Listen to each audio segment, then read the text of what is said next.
Good morning, I'm Gretchen Ho. It is a Wednesday, the 16th day of July, bringing you Morning Matters because your mornings matter. Let's get to the stories that matter today. On the case of missing sabungeros, the PNP Forensics Group has confirmed that 6 bones recovered from evidence found in Taal Lake are human remains. And the case deepens as a new whistleblower comes forward.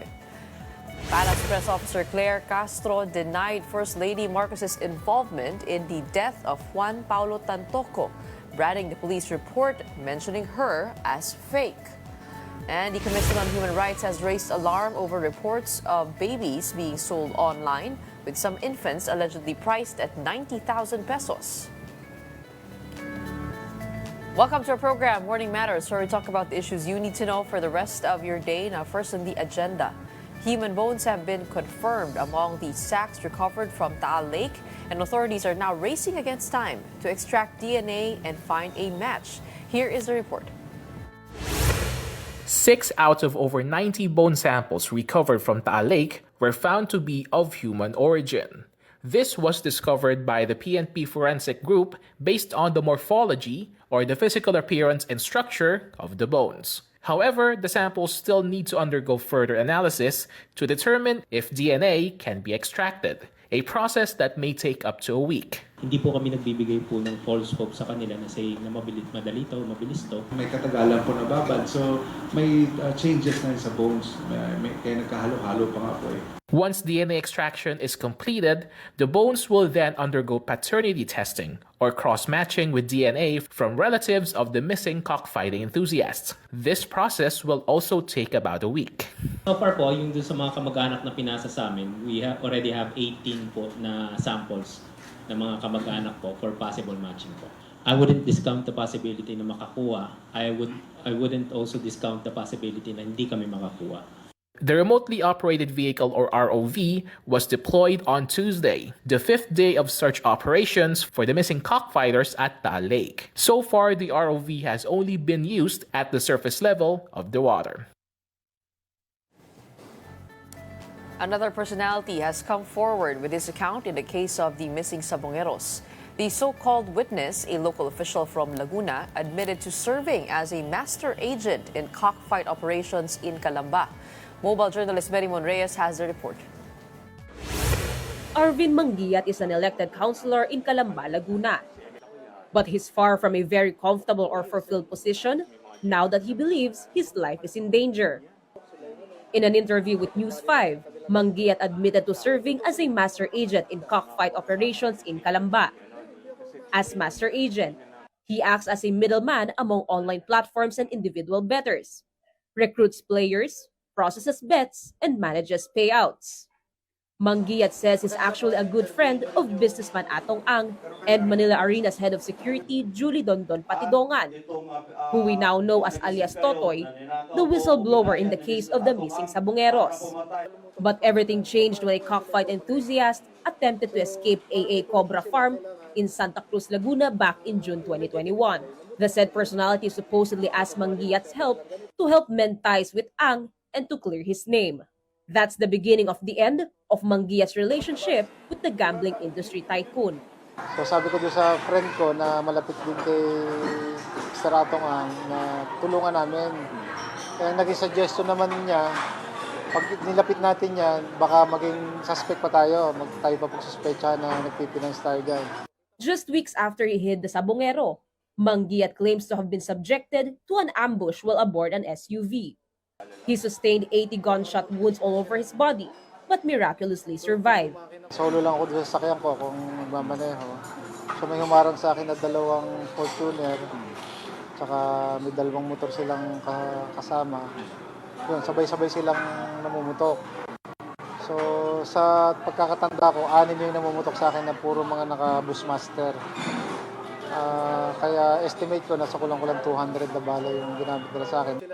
Back then, Mangia believed that it was Patidongan who initiated the ambush against him, along with Calamba policemen whom he alleges were in cahoots with alias Totoy. 4 years after, Patidongan went public with his testimony. According to the self-proclaimed whistleblower, Mangiat was also on the hit list. Pinapaambos yan ni Mr. Atong Ang sa halagang 2 milyon. Dahil ang akala ni Mr. Atungang ay ito si Arvin Manggiyat, siya ang pinanser ng Manchuchupi. Ngayon, minisyonan na pinapaambos. Kinabukasan, parang gusto na manghingi yung mga dumali kay Manggiyat. Sabi ko kay Mr. Atungang, bakit ko bigyan ng 2 million yan? Eh hindi naman namatay si Marvin Manggiyat. Kasi nung maambus naman ako, hindi ko sinaspect si Mr. Atungang. At wala sa hinagap ko na magagawa niya yun sa akin. Unang-una, wala naman akong naging utang nung master agent ako. Despite the attempt to his life, Manggiyat did not file charges, at least not yet. He first requested a ballistics test and cross-matching of bullets used on him during the ambush. And on the firearms of policemen, Patidongan is tagging in the incident. On Monday, Patidongan filed administrative complaints against 12 PNP officials. Those in active service collectively denied any involvement, saying they are surprised that they are being baselessly dragged into the issue. But as soon as they received a copy of the formal complaint, they promised to respond at the proper forum and at the appropriate time. Retired General Jonel Estomo, whom Patidongan said threatened him when he went public with his testimony on the missing sabungeros, also categorically denied his involvement, saying he will present evidence to clear his name. Estomo added, his lawyers are already preparing appropriate charges to counter what he calls are malicious and baseless accusations against him. According to the National Police Commission, it has already sent summons to the 12 cops tagged by Patidongan in his complaint affidavit. These police officers have 5 days to respond from receipt of the summons. Upon initial evaluation, the EMIS found out that the case must proceed. So they issued summons. To clarify as well, alias Totoy actually sued 18 names, 18 policemen in his complaint affidavit. However, based on our evaluation, 6 of them have been already dismissed from the service. 12 na lang po ang nasa active service. So yung 12 po na yon, yung po ngayon na pinapasagot ng EMIS ho natin sa Napolco. Mobile journalist Mary Mon Reyes, we are One News. Now, yesterday here on Morning Matters, Justice Secretary Boy Rimulya said there is a possibility that some drug war victims were also dumped in the Taal Lake. But political strategist Malu Tikia believes this claim could be a diversionary tactic. Last night on The Big Story, Tikia pointed out that linking the case of the missing sabungeros to the Duterte administration's drug war was predictable. She said critics will find any way to tie issues back to the Dutertes. Predictable. Anything they connect to Duterte. Tikia acknowledged that while the issue is a serious matter, the government should prioritize more immediate concerns of Filipinos, including the economy, healthcare, and the rising cost of basic goods. Because this president is not really a president for public safety. So why venture into that? Talk about the economy, talk about your build more, talk about what can be launched in the last remaining 3 years, talk about reforms. A remotely operated vehicle, or ROV, detected a suspicious object at the bottom of Taal Lake. The object was spotted during the ROV's initial descent on Tuesday, but a diver failed to retrieve it due to low visibility caused by stirred-up debris. The ROV was deployed 3 times that day and reached a depth of 52 feet, covering an area of about 20 meters near Laurel, Batangas, where the remains of missing cockfighting enthusiasts were allegedly dumped. The PCG clarified the ROV is still undergoing testing and calibration. Coming right up, Malacanang slams quote-unquote a fake report linking First Lady Liza Araneta Marcos to the death of Juan Paulo Tantoco. And the coral damage caused by a Chinese vessel near Pagasa Island is estimated to be worth 11 million pesos. Let's break that down with an official from the Palawan Council for Sustainable Development. All that and more when Morning Matters returns after a quick break.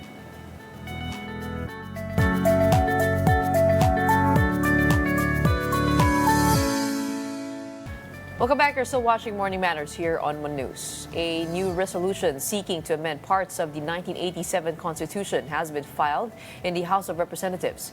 Ako Bicol Representative Alfredo Garbin Jr. is pushing to revise Article 1 to explicitly recognize the Philippines' Exclusive Economic Zone, or EEZ, in continental shelf. He said the current charter only mentions the country's territorial sea and is silent on maritime zones. Garbin argues that defining these areas in the Constitution would bolster the country's legal claim and sovereignty in the West Philippine Sea. Though the article mention of territorial sea, but it is silent on the exclusive economic zone and the continental shelf, which we won valiantly in the arbitral case doon sa Hague.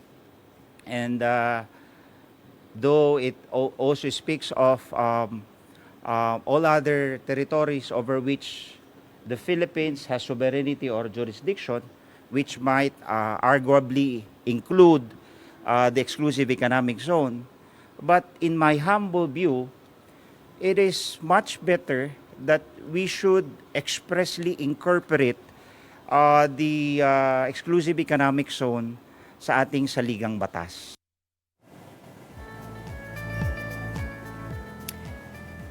The Philippines is launching a reef rehabilitation program after a Chinese vessel damaged coral reefs near Pag-asa Island in the West Philippine Sea. A joint assessment found the grounding incident affected nearly 465 square meters of reef, with damage valued at over 11 million pesos. The Philippine Coast Guard will assist in restoration while the government pursues legal action against China. Officials said the move reflects the Marcos administration's firm stance on protecting marine resources and territorial sovereignty. Joining us to explain the extent of the damage and what is next for reef rehabilitation is attorney Teodoro Jose Mata, Executive Director of the Palawan Council for Sustainable Development. Magandang umaga po sa inyo, attorney. Magandang umaga, Gretchen. And magandang umaga sa lahat ng nanonood. Thank you. Unang katanungan po, attorney, first, I guess, what led to the joint assessment on this area being done? Was there a particular event that you noticed, or has this been going on for a long time?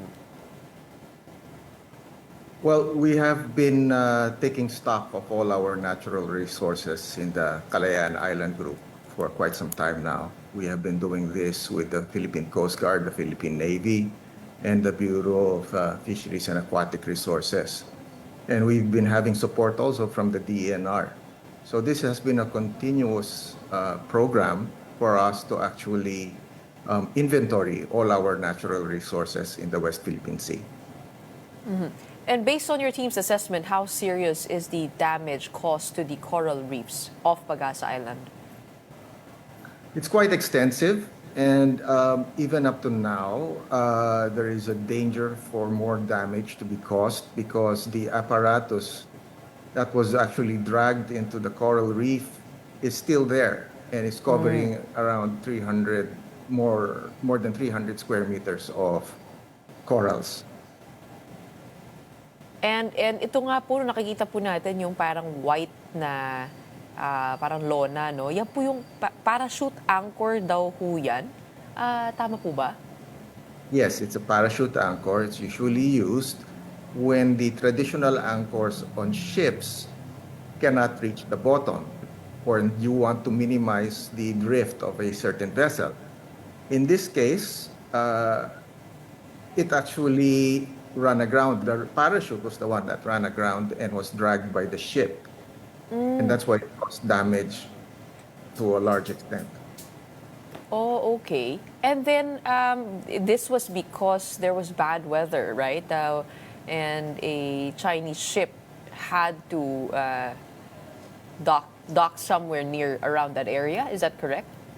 It deployed its parachute anchor near the area, probably to mitigate the effects of the strong winds and the high energy that the seas were experiencing at the time. That they were experiencing at the time. So that's what caused them to drift near the coral reef. And they just left the parachute anchor there. Hindi na po kinuha. Hindi na nila kinuha. Yun yung problema. And it takes more than just a simple act of lifting it in order to avoid damage. No? So maybe it was impractical for them, or they did not have the capacity to actually lift it anymore. And right now, what kind of damage did you see in the coral reefs, and how long has the parachute anchor been there? It's been there since June 7, no, when the incident occurred. And we already assessed it to cover more than 400 square meters of corals as far as damage is concerned. However, the full extent of the impact, well, you have several considerations to take into account. Number one is the physical destruction of the coral structures. Extensive crushing and breakage of live coral colonies and reef frameworks, particularly massive and branching corals, which have taken decades or centuries to grow, are now being reduced to rubble. No? So, second is, of course, with the destruction of this coral, you now have the loss of biodiversity. Coral reefs are among one of the most biodiverse ecosystems on Earth, supporting approximately 25% of our marine life. Damage to these reefs will lead to the immediate loss of habitat and for reef fish, invertebrates, and microorganisms. And this will basically, kung sa baga, this will disrupt the circle of life. No? So. And has there been an effort to remove already the parachute anchor? And how difficult would that be? Okay, to give you an idea, we had 6 divers go down recently, and they couldn't even lift the main structure. Let alone try to lift the chute itself. This is heavy. This is waterlogged.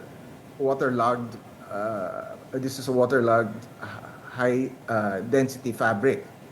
So it's not that easy, and you need to be careful how you lift it, lest you destroy more corals underneath. No? So this is the problem, and the corals which it covers are definitely dying or dead by now because of the lack of sunlight. So it will take preferably maybe a salvage crew or highly specialized equipment in order to remove it. Our team could not remove it manually because it was too heavy. So we're already coordinating with the Coast Guard in order to plan how to remove it without causing more damage. Actually, para po yung yung lona na mabigat na in the first place, kapag binoon mo nga ay talagang mahirap iangat, no? So exactly. Yeah. Oo. And how far is this area from the main Pag-asa Island? It is about 2.3 kilometers from the main Pag-asa Island. So it is well within our natural, rather municipal waters and our national territory, because Pag-asa Island actually generates a 12-kilometer national waters. No? So 12 nautical mile, territorial sea. nautical miles, sorry, yeah. Oo, pero ito pong area na to specifically, because we do know that the sandy cays are also within that distance. It's about 2 to 3 nautical miles from Pag-asa Island. Yung area po na to, malapit po ba doon sa may sandy cays, or ito po ay nasa may kabilang banda? And sandy cays is more to the south of, if I'm not mistaken, it's more to the south or on the other side of the island, no? Which is another story. But yeah, it's basically within reach of our fisher folk and our authorities. So ito po ay nasa kabilang dulo. Yeah. Oh, okay. I guess to your knowledge, how often is this parachute anchoring being done by the ships? Have you also noticed that in other areas? Well, it is being used by these vessels.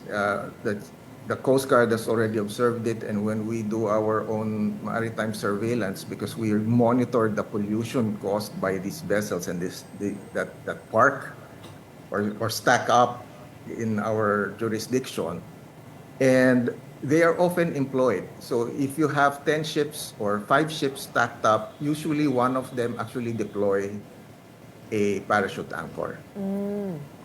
And when we say vessel, ito po ba yung maritime militia vessels? Yes, these are what we refer to as the maritime militia vessels of China. So they're the ones who are actually lingering and loitering within our jurisdiction.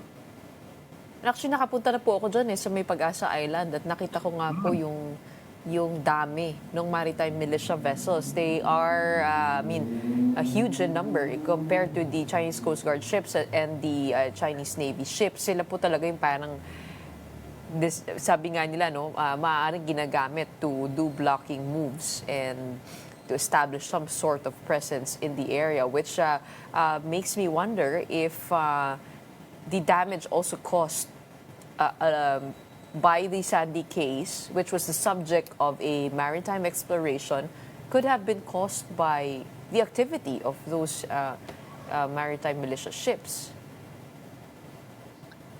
Yeah, that's the subject of another study we are actually conducting. We've had several sorties within the Sandy Cay area or the Pag-asa Cay area. And we continue to study it carefully with historical data also. And we've been taking samples and cross-checking the DNA of the rubble in the area. And there's a good possibility that there are causes attributable to these vessels. No? So it's still, the research is still under wraps. We're still conducting it. So I really can't discuss at the moment.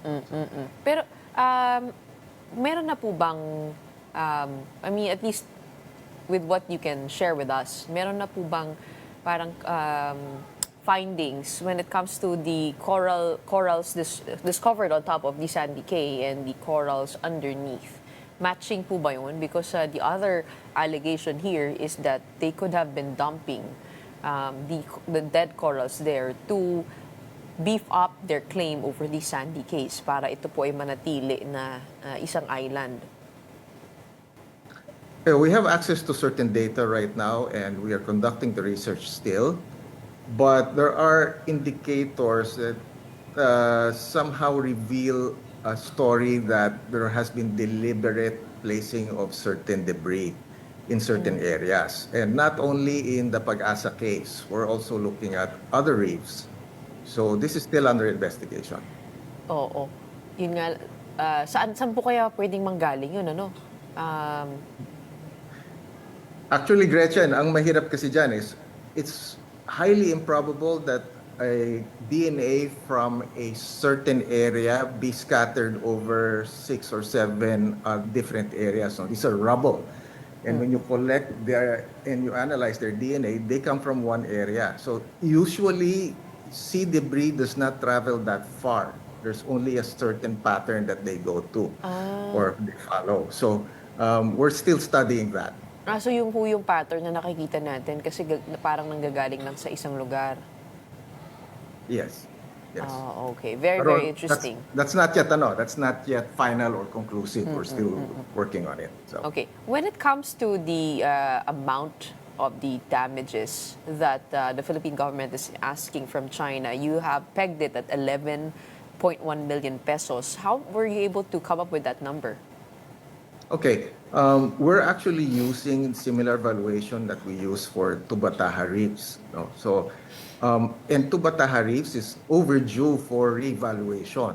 We're using it at 12,000 per square meter. This was valued decades ago. So, and Tubataha Reef right now is undervalued. We're thinking more like in the 24 to 36,000 pesos at the very least per square meter. So we're using the Tubataha valuation on the same area on Pag-asa area, and then we also impose a 12,000 peso per square meter rehabilitation cost. So that's why we came up with a 24,000 peso penalty per square meter, and that's what we're imposing at the moment. Kumbaga parang meron pong value yung mismong area and also the rehabilitation cost that the Philippine government will incur. All right. Thank you so much for breaking that down for us, and we hope that this gets resolved soon. It is, as you mentioned, centuries worth of biodiversity, and we hope it is actually documented well for our claim to our Philippine territory. In the meantime, maraming salamat po, Attorney Teodoro Jose Mata, for joining us Thank today, you. the Executive Director of the Palawan Council for Sustainable Development. Moving on over to other matters, Malacanang denies speculation of the First Lady's involvement in the death of Rustan's Commercial Corporation Executive Juan Paulo Tantoco. Palace Press Officer Claire Castro branded as fake the supposed police report that mentioned First Lady Liza Araneta Marcos as one of Tantoco's companions at the time of his death. The Los Angeles medical examiner said the businessman died from effects of cocaine use, and Castro denied that Tantoco was part of the First Lady's official entourage during her visit to LA in March this year. Nakakalungkot dahil yung mga pribadong tao na nagluluksa ay nadadamay sa pamumulitika. Ginagamit ng ibang mga obstructionists para masira ang First Lady, ang Pangulo at ang administrasyon na ito. Nakakahiya ang kanilang mga ginagawa. Sa mga journalist na nagpapanggap na kayo journalist, pero lumalabas na kayo propagandista, maawa po kayo sa bansa. Maawa po kayo sa taong bayan. Huwag niyo pong lokohin ang mga Pilipino. Babies for sale online. The Commission on Human Rights is raising alarm over infants being priced for as low as 90,000 pesos. Our conversation with the Commission on Human Rights is up next. Stay tuned. Morning Matters will be back.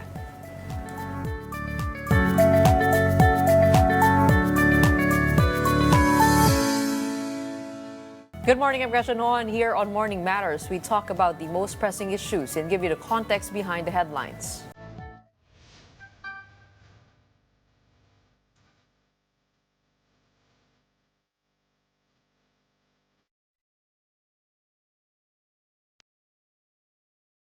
The Commission on Human Rights is sounding the alarm over the growing number of babies being sold online, often by their own families. CHR Commissioner and spokesperson Attorney Beda Epres called the trend deeply alarming, noting that multiple cases are now under investigation. Earlier this month, police rescued a 1-month-old baby in Pasay City after an entrapment operation uncovered attempts to sell the infant on Facebook for 90,000 pesos. The PNP Women and Child Protection Center also rescued 11 children and arrested 16 suspects. The National Authority for Child Care has flagged at least 12 active Facebook groups engaged in baby selling, some with hundreds of thousands of members. EPRA said many parents justify selling their children due to extreme financial hardship. Now, under Philippine law, those involved in child trafficking and abuse may face up to life imprisonment. To further discuss this matter, we are joined this morning by CHR Commissioner and spokesperson Attorney Beda Epres. Magandang umaga po sa inyo, Attorney. Yes, good morning, Gretchen, and good morning to all your televiewers. Okay, tell us all about this problem that we are facing now. How widespread is it that babies are being sold online? What trends has the CHR observed so far? It has become widespread maybe because of the advent of technology. The persons are now making use of social media platforms, specifically Facebook, in advertising what they call they are advertising that they can facilitate or negotiate for an adoption. But this is actually online selling as we see it, because children really are being, for us it's actually an exploitation of the children, or they are taking advantage of the children and of the parents, maybe because of their poverty. So some of our fellow men are quite enterprising, and they are taking advantage of them. Oo, pero paano po nangyayari ito? I mean, can you run us through a Yeah. normal transaction? So there are Facebook accounts that are advertising that they can facilitate or they can negotiate for an adoption. And so some of our kababayans also would, who are very much longing to have a baby, sabi nga sa atin that a baby or a child would complete a family. So nakikipag-negotiate sila with these Facebook accounts, and then so yun actually yung transaction. But after the sale, pangit mang pakinggan, kumbaga nasa bahala na yung mga bumili how to facilitate, or how are they going to legitimize the process of registering the baby on their names.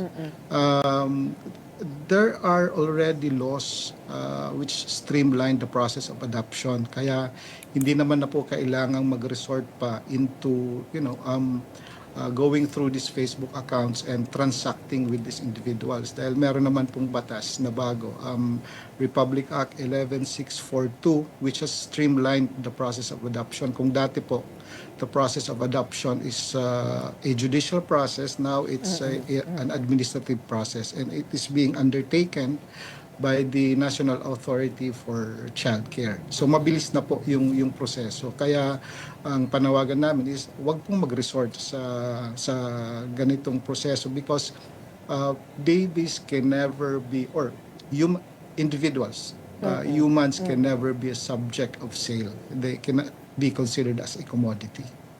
Well, what caught my attention there was that there were Facebook groups with over 100,000 members. I mean, ito po talaga ay pumupunta talaga dito para maghanap ng anak. Ganun po ba yung ka-alarming? Sad to say, there is really a high demand for adoption. Marami po tayong mga kababayan that are not blessed with children, and so they want to resort into this process na we call it an informal, actually informal process of adoption.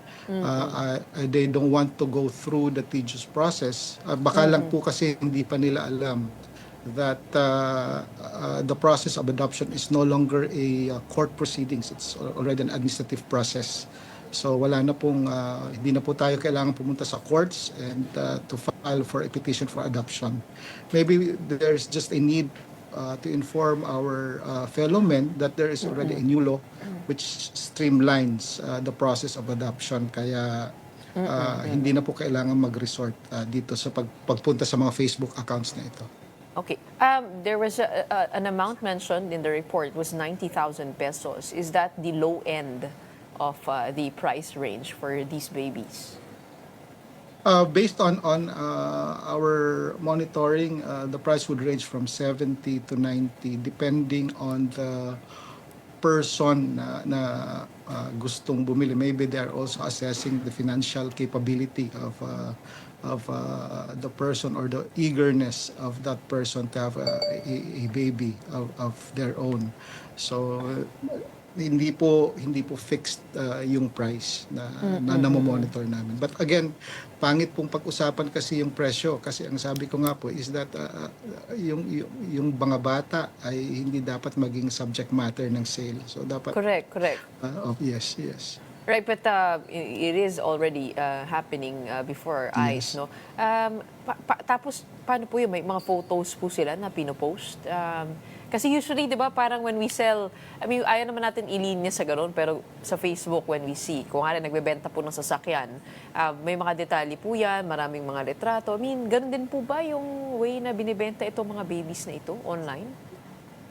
Meron pong wala namang actual picture, kundi meron pong message, kumbaga the transaction is through messaging and then meetups. Kaya po, if you nabalita po sa news, no, that there was an entrapment operation early on in Pasay City, wherein a 1-month-old child was rescued dito po sa transaction na ito. Oo. But how is the government working with Facebook?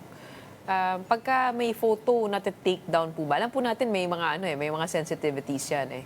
Like for example, animals, right? When you sell puppies, that's also not allowed to be posted on Facebook. For babies, ito po ay taken down.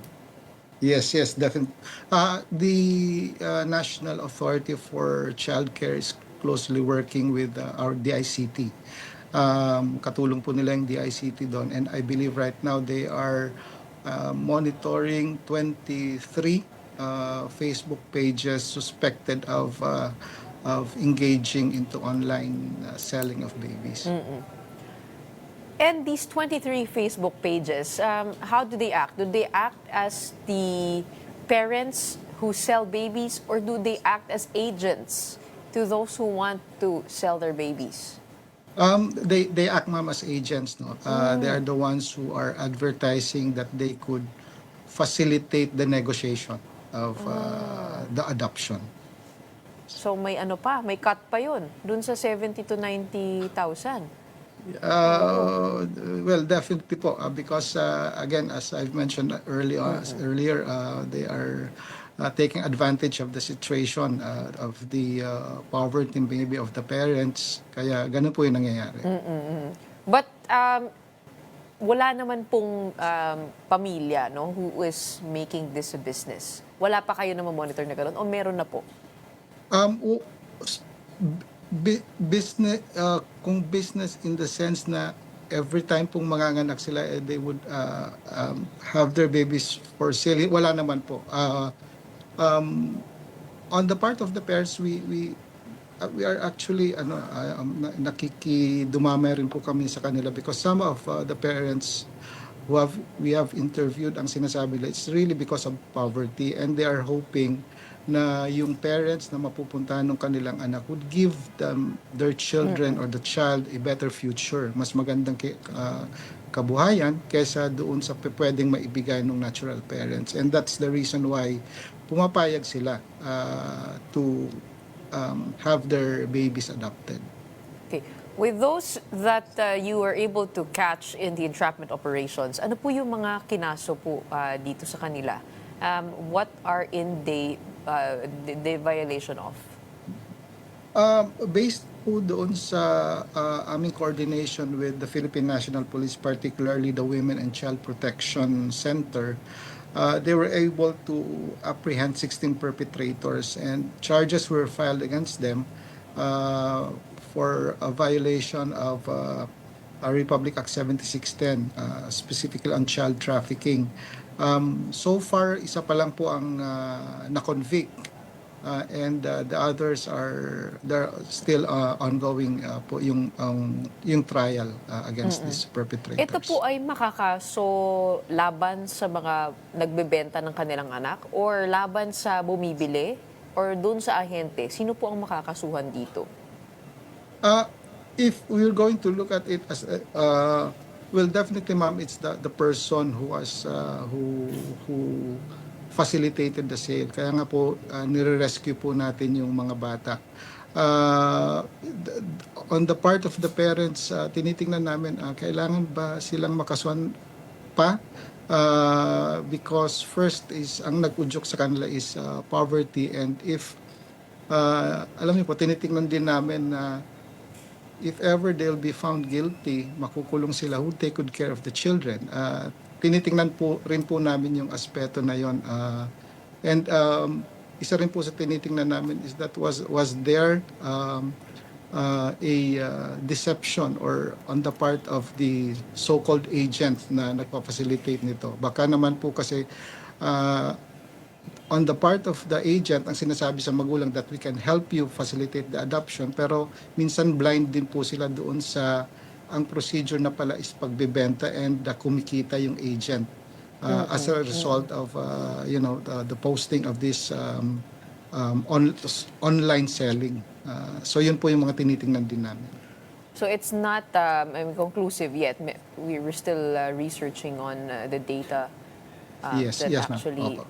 that happens. But on the part of the buyer, meron po bang kaso na pwede ring isampa dun sa bumibili?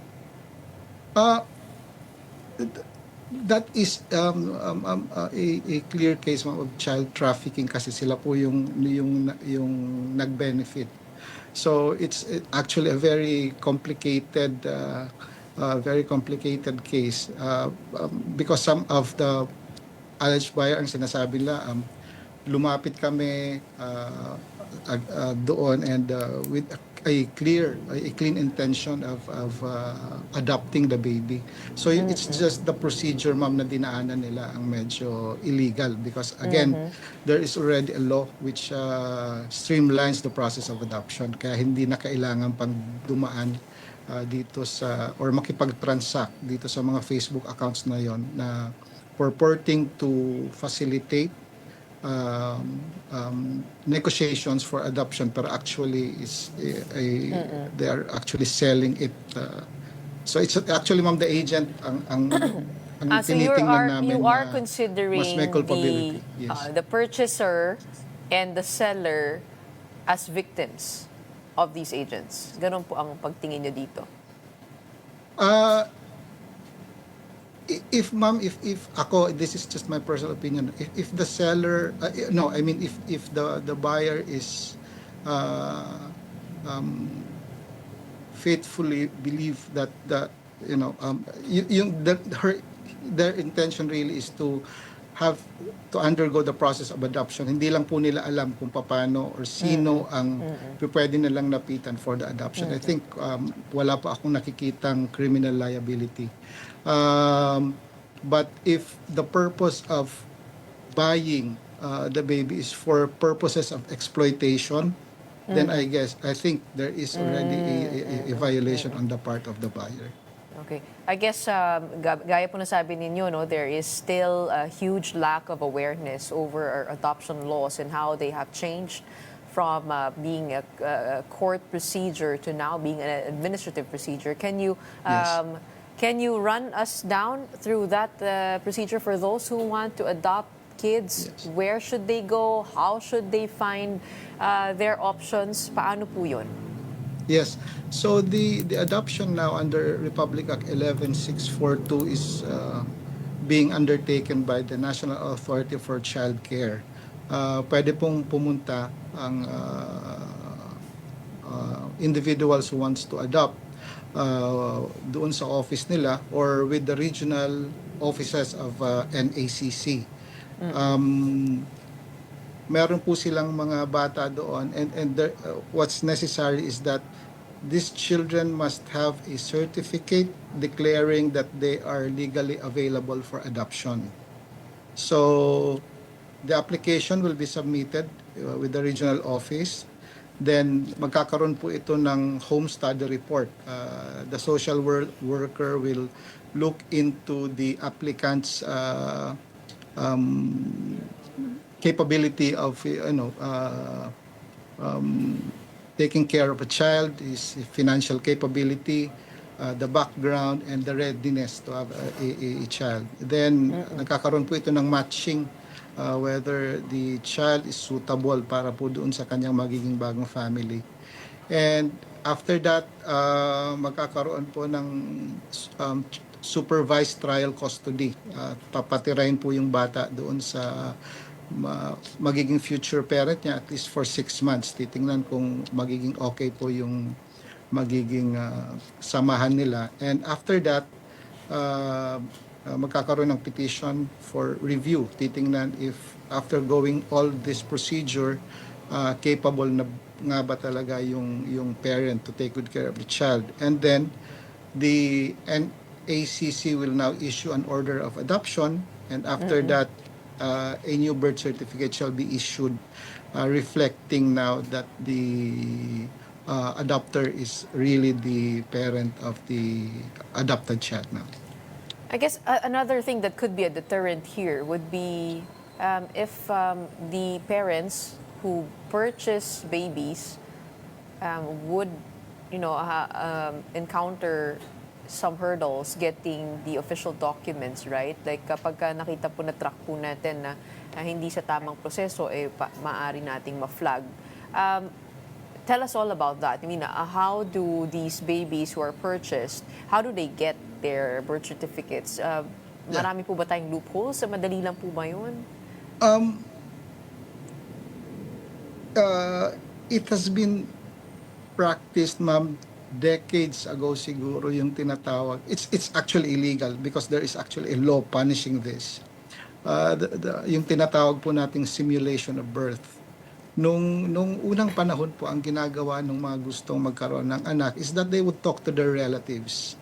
Baka pwede na i-adapt ko na lang yung anak mo, ganon. So ganon po yung nangyayari noon. And then, palalabasin na lang po nila that they are the natural parents by registering the baby, yung tinatawag po nating late registration. And pinapalabas na lang po doon sa application for registration ng birth that Sila na yung the parent. adopter is the natural parent. This is illegal, ma'am. It's a violation of one of the provisions in the revised penal code under simulation of birth. So dito po sa nangyayari ngayon, ina-advertise that they could facilitate the adoption, they could negotiate for an adoption. So ganun po yung nakikita namin magiging papeles po, nagagawin. pati yung papeles Yes. at late registration, yun din, inaayos po rin ng ahente yun. You mean the process, ma'am? Yes, the of late registration. Of registering? Yes. Yes, ginagawa na rin po. So, ang nakikita nga po namin dito is that they, ayokong sabihin na baka yun ang maging defense nila. So maybe I'll just say it off the air kung paano po iyon. But then yes, if ina-facilitate po nila lahat ito, late registration. Yes. Actually, this happens. Tama po kayo. This happens a lot in poor families, impoverished families, that they would rather have a relative who is financially capable to take care of their own child, lalo Yes. na po kung marami ang naging anak at hindi na kakayanin. Kaya talagang pinapasa na sa kamag-anak. I guess yun yung pinagmumulan yan. But it is, good taking a look at, because as we see in online gambling, when technology is put in the process, it exacerbates the existing problem and magnifies it by how many times. I guess thank you so much for enlightening us about those processes, and we do hope that this gets a resolution and a clearer study so we could work on it. Maraming salamat for your time today. We have CHR Commissioner and Spokesperson, Attorney Beda Epres. Thank you, Gretchen. Thank you. Don't go away. We'll be back right after a quick break.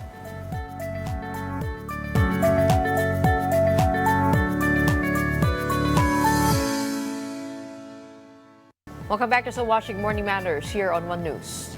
Lawmakers from both chambers of Congress are filing more bills to ban online gambling. And even though Malacanang reiterates potential economic impacts of an outright ban, Senator Raffy Tulfo, for one, believes that it is better to stop online gambling before the Philippines succumbs to addiction. Here is the report. Several proposals have been filed in both the Senate and the House of Representatives to regulate or even completely ban online gambling in the Philippines. Malacanang, however, cautioned against rushing into a total ban. Palace Press Office Undersecretary Claire Castro said the potential economic impact and social consequences must be carefully studied. She reiterated that banning licensed operators could lead to a rise in illegal gambling activities, which pose greater risks. Hindi po tayo maaari magpadalos-dalos dito. Dahil minsan kapag po mismo ang legal at license na mga online gaming sites ang iyong ibaban, mas dumadami ang mga illegal na online gaming sites. So pinag-aaralan po yan ng Pangulo. But for Senator Raffy Tulfo, the issue has become widespread, citing reports of students stealing money from their parents to gamble, particularly on apps like Scatter. He is calling for a total ban, not just tighter regulations. Sa programa ko sa Wanted sa radyo, hindi ko na mabilang recently yung puntahan ng mga magulang na nareklamo, yung kanilang mga asawa, anak, especially mga estudyante, hindi na nakapag-aral, napupuyat, at nangungupit na sa kanilang mga magulang para lamang makapag-online gambling. Especially itong scatter. Sobrang lala na. Something has to be done. That's why I'm filing a bill na total stop. Hindi yung regulated. Hindi yung strictly regulated. For me, no. It has to stop. Grabe na. Kailan tayo titigil kung bagsak na ang ating bansa? Tulfo also urged President Bongbong Marcos to raise the issue in his upcoming State of the Nation address. Of course, meron nung nag-prepare ng kanyang speech, meron mga nag-advise sa kanya. Beke naman, Mr. President, hindi ko dinidiktahan, hindi ko sinasabihan ang ating Pangulo because desisyon niya yun. Ayaw kong pakialaman yung lahat ng mga ginagawa niya. In fact, karamihan sa kanyang mga ginagawa ay support dahil nakita ko na kapareho na advocacy ako, I support him. But dito, ako'y nag-wish lamang na sana makarating sa Pangulo kung gaano kalala na itong problema sa online gaming. He called on PAGCOR, the Advertising Board of the Philippines, and the DACT to halt all gambling-related ads. Tulfo also appealed to celebrities endorsing online gambling platforms to reflect on the potential consequences of their influence. Hindi ko sila pwedeng diktahan. Ang masasabi ko lamang, siguro mag-isip sila kung ano ba yung effect ng kanilang endorsement doon sa nakakaraming mga taong nalululong sa sugal dahil naniniwala sa kanila. Especially influencer, mabilis na maka-impluensya sa kanilang mga followers. In the House, Manila 6th District Representative Benny Abante also filed a bill seeking a total ban. He argues that despite the government's earnings from online gambling, the social costs far outweigh the benefits. No amount of government revenue can justify the human cost of this evil pastime.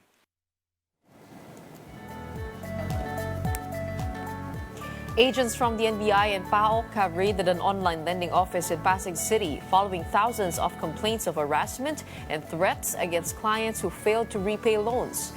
At least 150 employees were present during the raid, where authorities seized laptops, phones, SIM cards, and a server used for SMS blasting. Some employees denied wrongdoing, though a printed harassment rules script was found on site. Criminal charges under the Anti-Cybercrime Law, Data Privacy Act, and SIM Registration Act are now being prepared against those involved.